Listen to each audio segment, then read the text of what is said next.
13 ফেব্ৰুৱাৰীৰ পৰা ৰাজ্যত অনুষ্ঠিত হ'ব হায়াৰ ছেকেণ্ডাৰী পৰীক্ষা।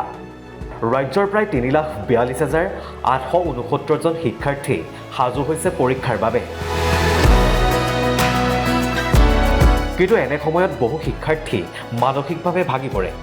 বেমাৰত পৰা মানসিক অশান্তি আদি আওকাণ কৰি নিজকে কিদৰে পৰীক্ষাৰ শেষ মুহূৰ্তত সাজু কৰি তুলিব। পৰীক্ষাত বহাৰ পূৰ্বে মনত ৰাখক এইকেইটা কথা। এইসমূহ কথা মনত ৰাখিলে হ্ৰাস পাব মনৰ বহুখিনি চিন্তা।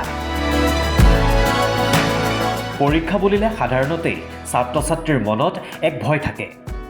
পাঠ্যক্ৰম সম্পূৰ্ণৰূপে অধ্যয়ন কৰাৰ পৰা আৰম্ভ কৰি প্ৰশ্নকাকত কেনে হ'ব আদি বিভিন্ন চিন্তা থাকে শিক্ষাৰ্থীৰ মনত।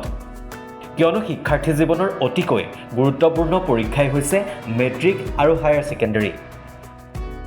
পৰীক্ষা বুলিলেই মনত এটা চাপ থাকেই, কিন্তু সেই চাপক অধিক গুৰুত্ব দিব নালাগে। এতিয়ালৈকে যিখিনি পঢ়া হ'ল সেইখিনি আওৰাব লাগে। নিজৰ ওপৰত সম্পূৰ্ণ বিশ্বাস ৰাখিব লাগে।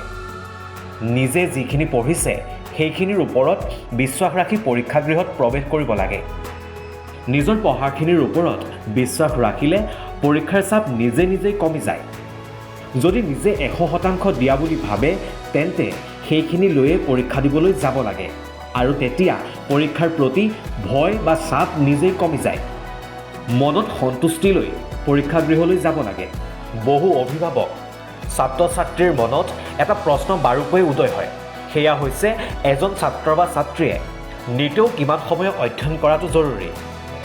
এটা ভাল ৰিজাল্ট কৰিবলৈ হ'লে সময়ৰ জোখতকৈ অধিক গুৰুত্ব দিব লাগে কি পঢ়িছোঁ তাৰ ওপৰত।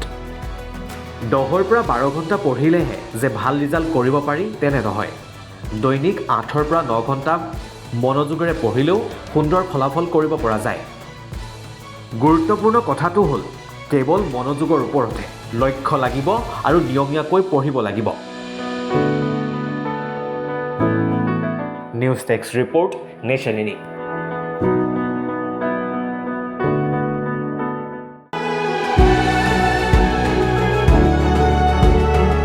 13 ফেব্ৰুৱাৰীৰ পৰা ৰাজ্যত অনুষ্ঠিত হ'ব হায়াৰ ছেকেণ্ডাৰী পৰীক্ষা। ৰাজ্যৰ প্ৰায় 3,42,869 জন শিক্ষাৰ্থী সাজু হৈছে পৰীক্ষাৰ বাবে। কিন্তু এনে সময়ত বহু শিক্ষাৰ্থী মানসিকভাৱে ভাগি পৰে। বেমাৰত পৰা মানসিক অশান্তি আদি আওকাণ কৰি নিজকে কিদৰে পৰীক্ষাৰ শেষ মুহূৰ্তত সাজু কৰি তুলিব। পৰীক্ষাত বহাৰ পূৰ্বে মনত ৰাখক এইকেইটা কথা। এইসমূহ কথা মনত ৰাখিলে হ্ৰাস পাব মনৰ বহুখিনি চিন্তা। পৰীক্ষা বুলিলে সাধাৰণতেই ছাত্ৰ ছাত্ৰীৰ মনত এক ভয় থাকে। পাঠ্যক্ৰম সম্পূৰ্ণৰূপে অধ্যয়ন কৰাৰ পৰা আৰম্ভ কৰি প্ৰশ্নকাকত কেনে হ'ব আদি বিভিন্ন চিন্তা থাকে শিক্ষাৰ্থীৰ মনত। কিয়নো শিক্ষাৰ্থী জীৱনৰ অতিকৈ গুৰুত্বপূৰ্ণ পৰীক্ষাই হৈছে মেট্ৰিক আৰু হায়াৰ ছেকেণ্ডাৰী। পৰীক্ষা বুলিলেই মনত এটা চাপ থাকেই, কিন্তু সেই চাপক অধিক গুৰুত্ব দিব নালাগে।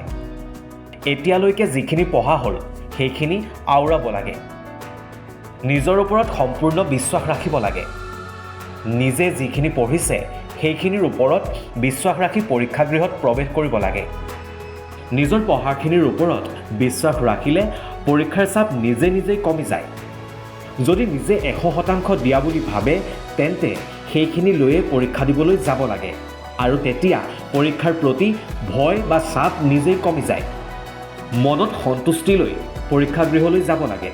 বহু অভিভাৱক ছাত্ৰ ছাত্ৰীৰ মনত এটা প্ৰশ্ন বাৰুকৈ উদয় হয়, সেয়া হৈছে এজন ছাত্ৰ বা ছাত্ৰীয়ে নিতেও কিমান সময় অধ্যয়ন কৰাটো জৰুৰী। এটা ভাল ৰিজাল্ট কৰিবলৈ হ'লে সময়ৰ জোখতকৈ অধিক গুৰুত্ব দিব লাগে কি পঢ়িছোঁ তাৰ ওপৰত। 10ৰ পৰা 12 ঘণ্টা পঢ়িলেহে যে ভাল ৰিজাল্ট কৰিব পাৰি তেনে নহয়। দৈনিক 8ৰ পৰা 9 ঘণ্টা মনোযোগেৰে পঢ়িলেও সুন্দৰ ফলাফল কৰিব পৰা যায়। গুৰুত্বপূৰ্ণ কথাটো হ'ল কেৱল মনোযোগৰ ওপৰতে লক্ষ্য লাগিব আৰু নিয়মীয়াকৈ পঢ়িব লাগিব। News text report নেশ্যনেলি।